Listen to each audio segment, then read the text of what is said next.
Mesape y Peter, Peter y Mesape, un tema eterno para los debates históricos. Durante más de 300 años, la propaganda rusa ha satanizado al hetman ucraniano, cuyo apellido, Mesape, se ha convertido en un símbolo de traición y traición. Incluso aquellos ucranianos que lucharon por la independencia, o al menos por la autonomía de Ucrania, fueron llamados Mazepinci, más tarde Petliurivci, e incluso más tarde gente de bandera, hasta 1917. Pero, ¿quién traicionó realmente a quién y por qué Mesape eligió Suecia en lugar de Moscovia? Te lo diré ahora mismo. Felicitaciones a todos los que ven el YouTube ucraniano. Mi nombre es Vladlen Marav, estás en el canal Historias sin mitos, donde hablamos del pasado sin adornos ni falsificaciones. Desde el punto de vista de los rusos, toda esta historia entre Pedro el Grande e Iván Mesape se ve de esta manera: el hetman Iván Mesape, que juró lealtad al zar ruso Pedro el Grande, lo traicionó. Se pasó al lado del rey sueco Carlos XII en medio de la Guerra del Norte, por lo que fue objeto de un anatema de por vida, que, por cierto, no es reconocido por ninguna iglesia ortodoxa fuera de Rusia. Fue privado de su hetmanship en ausencia. Y luego, de hecho, este cambio de bando no trajo ningún beneficio a Mesape, ya que él y los suecos junto con él perdieron la Guerra del Norte de todos modos. Así es como se ve la imagen rusa del pasado. Bueno, aclaremos la situación. De hecho, Iván Mesape juró lealtad al zar de Moscú Pedro el Grande. Era cierto. Sin embargo, las relaciones entre ellos se basaban en una base contractual, más precisamente, en los artículos de Colomac de 1687 años. Según todas las tradiciones de aquellos tiempos, era una relación vasallo-soberanía, es decir, el soberano es Pedro I, y Mesape es su vasallo, que proviene de la palabra latina vasus, que significa siervo en traducción. Y, por cierto, de acuerdo con todas las tradiciones y reglas de aquellos tiempos, el soberano estaba obligado a proteger a su vasallo del ataque de extranjeros, si existía tal cláusula, escrita oficialmente en los artículos de Kolomatsky del año 1687. A de Fontes, amigos, a las fuentes. Volvamos al original. Artículo 16 de los artículos de Kelowne. Y el gran soberano y la gran emperatriz, su majestad real, querían reconocerlo, el hetman y todos los capataces, y el ejército de Zaporizhia y todo el pueblo de la pequeña Rusia, mantener a merced de su soberano y protegerlo del enemigo.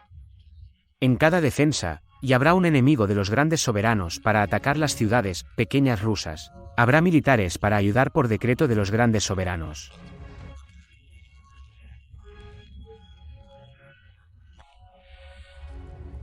Ahora avance rápido 20 años. Otoño de 1707 años, el apogeo de la Guerra del Norte entre Moscovia y Suecia. El rey sueco Carlos XII comienza una gran campaña hacia el este. Desde Sajonia a través de Polonia y el territorio de Bielorrusia, se traslada a Moscovia. Cuando quedó claro que las tropas suecas se acercaban a las fronteras de hetmanship, o el país del ejército de Zaporozhian, Iván Mesape apeló a Pedro el Grande para proteger, ayudar a los cosacos a defender el territorio de hetmanship y enviar al menos 10.000 soldados de Moscú. ¿Qué responde Pedro I? Dice que no puede proporcionar ni 10 soldados y deja que Mesape se defienda.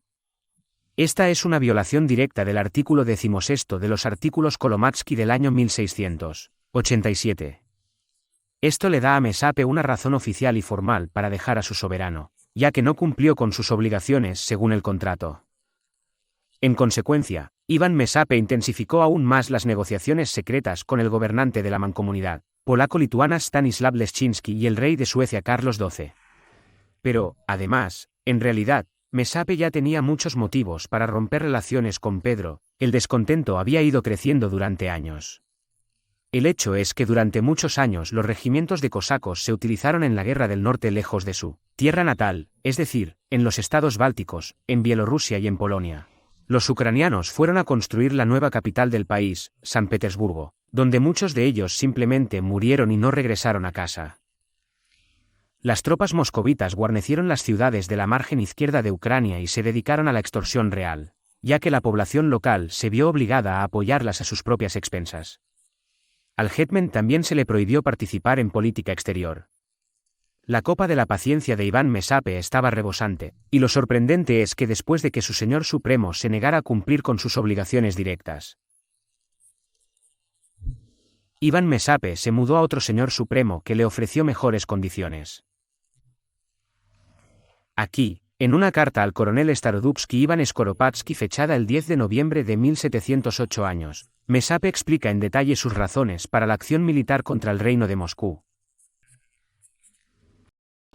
Nosotros, el hetman, viendo nuestra madre patria de la pequeña Rusia al borde de la destrucción, cuando Moscovia, potencialmente hostil hacia nosotros desde hace mucho tiempo, sin nuestro consentimiento, comenzó a tomar las ciudades de la pequeña Rusia en su territorio, expulsando a nuestra gente de ellos.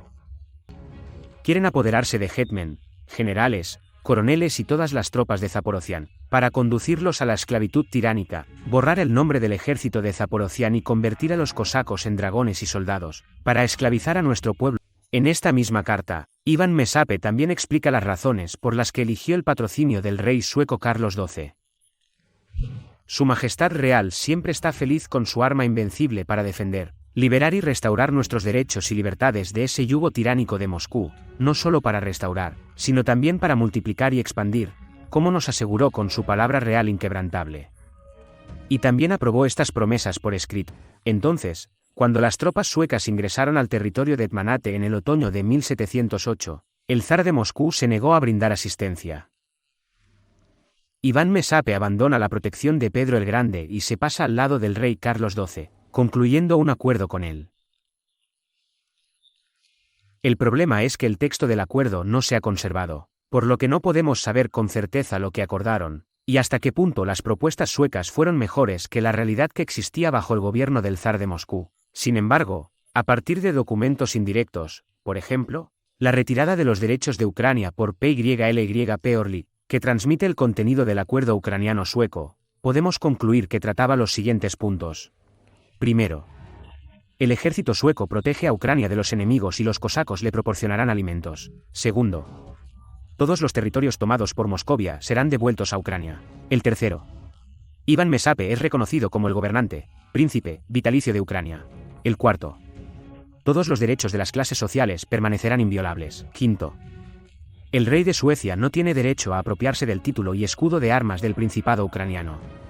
Sexto, durante la guerra contra Moscovia, las ciudades de Starodub, Mlin, Bacherin, Gatyach y Poltave serán entregadas a los suecos. Hay que tener en cuenta otro factor muy importante que, en mi opinión, nunca permitirá que los historiadores ucranianos y rusos, y la opinión pública de los dos países en general, lleguen a un acuerdo. Siempre en Rusia y en Ucrania, la actitud ante la brecha entre Mesape y Pedro I será diferente. ¿Por qué? Porque hay un interés estatal clásico real. Cada estado tiene sus propios intereses, y por ejemplo, desde el punto de vista de los rusos, por supuesto, Mesape es un traidor, porque fue en contra de los intereses del estado de Moscú. Desde el punto de vista de los ucranianos, Iván Mesape actuó en interés de su estado, el hetmanship. Al mismo tiempo, la mayoría de los rusos, simplemente rusos, olvidan que Mesape podría actuar en interés de algún hetmanato allí.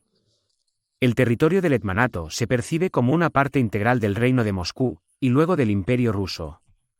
Debajo. Los rusos piensan que Mesape debería haber actuado solo en interés del estado de Moscú, pero no es así.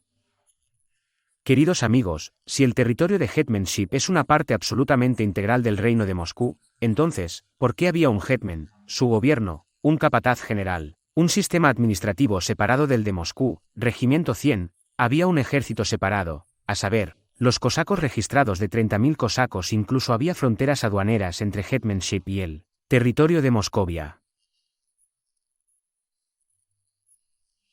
Todo esto atestigua el hecho de que el hetmanato no es una parte integral del territorio de Moscovia, sino que en realidad es un estado que está bajo el protectorado de Moscovia desde 1654 años desde los mismos artículos de marzo de Bogdan Khmelnytsky. También vale la pena recordar que cada hetman ucraniano actuó en su propio interés. Y si no coincidían con los de Moscú, esto, por regla general, conducía a una ruptura. Sin embargo, por su parte, el reino de Moscú también actuó en su propio interés. Recordemos que solo 2 años después de la conclusión de los artículos de marzo, Moscovia los violó, ya que firmó el armisticio de Vilnius con la Commonwealth polaco-lituana. Esto iba completamente en contra de los intereses de Bogdan Khmelnytsky. Estaba extremadamente enojado y fue a concluir una alianza con otros estados. a saber, con Transilvania y Suecia.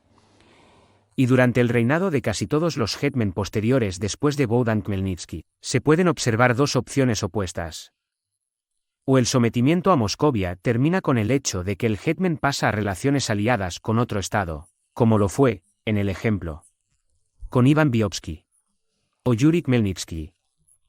O el hetmen es arrestado, encarcelado, enviado al exilio o incluso ejecutado, después de acusaciones a menudo falsas de traición contra el zar de Moscú, como fue el caso de los hetmens Yakim Somko, Demien Novobrishny, Iván Samoilovich, Pablo Polubotov. Y por qué, en este caso, la propaganda rusa convirtió a Mesape en el traidor número 1. ¿Por qué tal imagen no fue modelada según algún, digamos, otro hetman?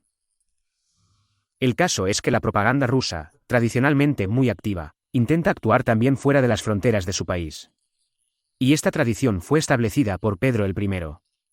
La tradición se ha mantenido sin cambios durante más de 300 años. Nunca ha habido una relación tan estrecha entre otros hetmans y otros zares de Moscú como entre Mesape y Pedro el Grande. Hetmans y zares prácticamente nunca se vieron. Y si sucedió, fue extremadamente raro. Pero Mesape y Pedro el Grande son una historia diferente. Desde sus años de juventud, Mesape para Pedro fue un modelo de gobernante ilustrado europeo, un intelectual. De hecho, el modelo en el que se centró, con la esperanza de hacer que su país sea más europeo y moderno, aunque, por supuesto, manteniendo su propio poder fuerte y despótico. Y es por eso que, cuando Peter se enteró de que Mesape había decidido tomar otro señor supremo para sí mismo, su reacción fue tan histérica, enojada y frenética. Esto explica las represiones, esto explica también todo el procedimiento de privación ausente del hetmanship. Aquí está este anatema y demostración total y brutal destrucción de Baturin y Chortomlitskasich.